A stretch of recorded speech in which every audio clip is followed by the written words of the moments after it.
আমাদের বোনদেরকে ডিসি চত্বরের ওই জায়গায় ছাত্রলীগ পিটিয়ে আতর্কিতভাবে পিটাইতেছিল। আমি তখন বাধা দিতে যাই, ছাত্রলীগের নেতাকর্মীরা হকি স্টিক দিয়ে বাইরে দেখতে পাচ্ছেন আমার পা সম্ভবত এটা ভেঙে গেছে।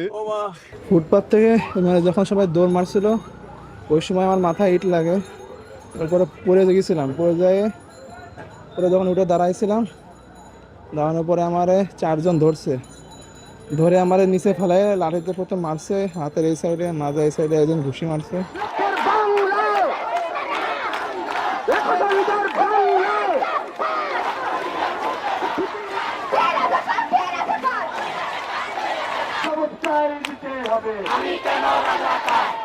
তখন এটা বলা হয় যে যে মুক্তিযোদ্ধারা নাতিরা পাবে না রাজাকারের নাতিরা পাবে, এটা স্পষ্ট একটা বিভাজন তৈরি করা হচ্ছে।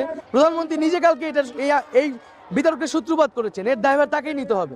শিক্ষার্থীরা বিদ্রুপত্রভাবে তাকে স্যাটিয়ার করেছে।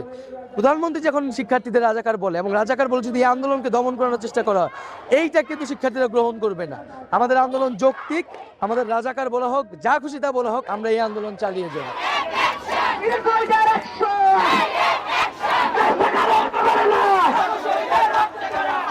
রাজাকার আখ্যা দেওয়াটা একদমই অনুচিত হয়েছে।